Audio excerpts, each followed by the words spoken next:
With the Mark 1 Focus, Ford really did create the ultimate all-round hatchback, so when it came to the replacement model in 2004, they really needed to make sure they were on top of their game with an epic follow-up. Volkswagen had again upgraded the Golf to the Mark 5 model, and this was a bigger, more mature feeling car than the one that preceded it. Ford went the same route, with the new Focus model getting bigger and having a more solid feel.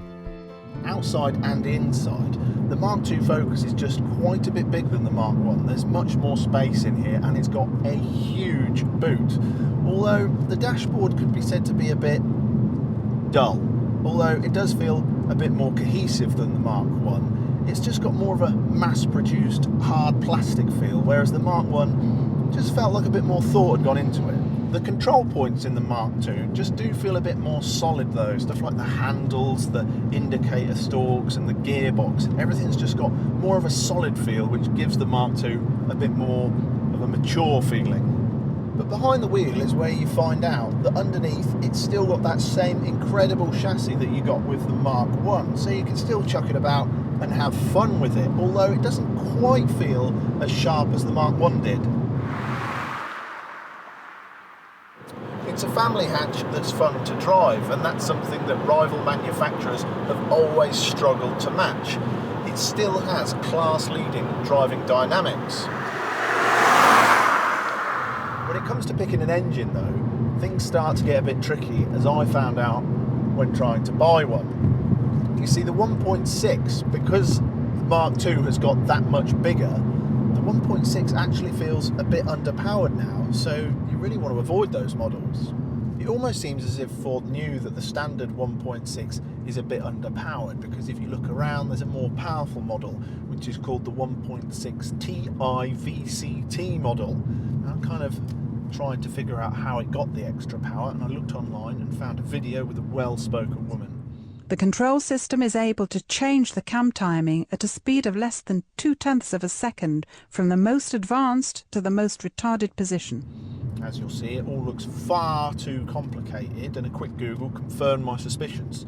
It brakes, so it's worth avoiding that model as well. On from that, you have the 1.8 petrol, which this one has. It offers a good blend of performance and economy, and then afterwards you've got the 2-litre petrol, which gives you a bit more horsepower and a bit more torque, but the trade-off is a little bit thirstier than the 1.8. And then of course you have the diesels, fuel of the devil. They're horrible. The 1.6 is notorious for having an array of issues with turbos, injectors, dual mass flywheels. I just can't be bothered with all that from previous nasty experience with diesels. It's not just Ford's issue, in fairness, it's across the industry. Modern diesels have got far too complicated for their own good. Diesels never used to be like this. Look at the old Ford Lynx diesel. They were noisy and slow and a bit crap, but crucially they were tank-like and simple in their construction. Show me an Escort 55 van that hasn't been round the clock at least once. The only thing that kills them is the traditional Ford rust.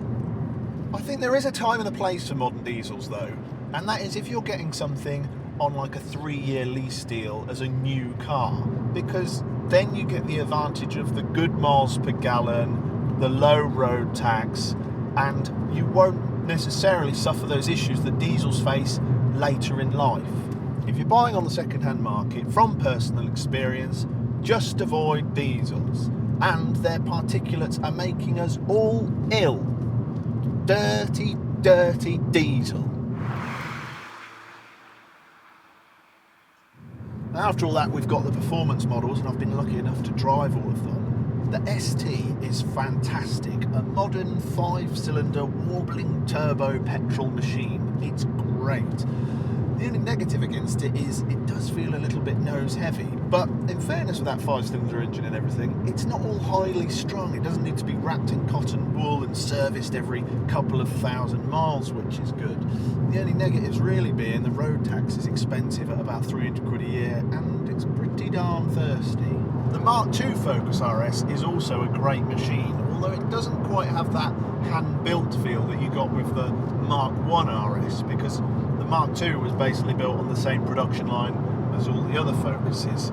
So in essence, it does actually kind of feel like a very well factory modified ST. The Mark II RS is a great car. It's got so much character, it's hard not to love. But the styling, the super aggressive look, it doesn't seem to have aged so well with its contemporaries. And to be honest, in driving terms, I actually prefer the MK2 250 RS.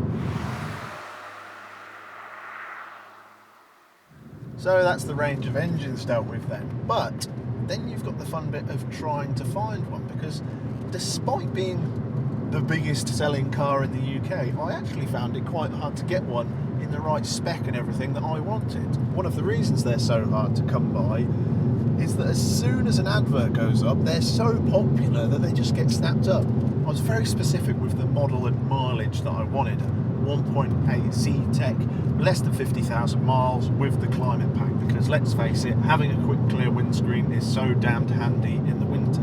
It still took me 2 months to find one though, but I am ridiculously picky when it comes to buying cars.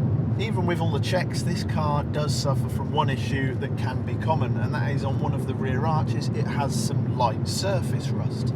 Now of course this should be covered by Ford's 7-year paint and body warranty, but I was told by Ford when I bought the car that it would only be applicable if the car had a full Ford service history, and this included the body and paint checks being carried out annually.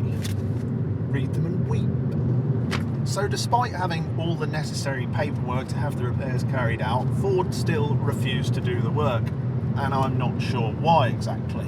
But to be honest, I can't really be bothered to chase them up, because I know what'll happen. It'll end up being repaired badly with some filler and some red paint that won't quite match, and that will annoy me more than a couple of little bubbles that have yet to surface.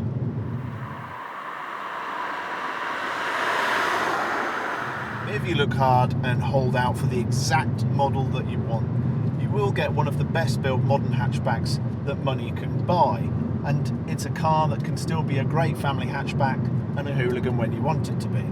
Is the Mark II Focus better than the Mark I that it replaced? Well, for me actually, the answer is no. It doesn't quite feel like that huge leap forwards that the Mark I did, and when it comes to its rivals, this is still the class-leading car, but the chasm of difference between it and its rivals just isn't as big as it was when you had the Mark I. To give you a crap analogy, the Mark I Focus was like a tall person holding back a short person at arm's length. You know, the rival's attacking, but you know, it hasn't really got anything to worry about. The Mark II Focus is still that tall person, but the short person attacking has come back, but now they're wearing clogs and they've got a bat.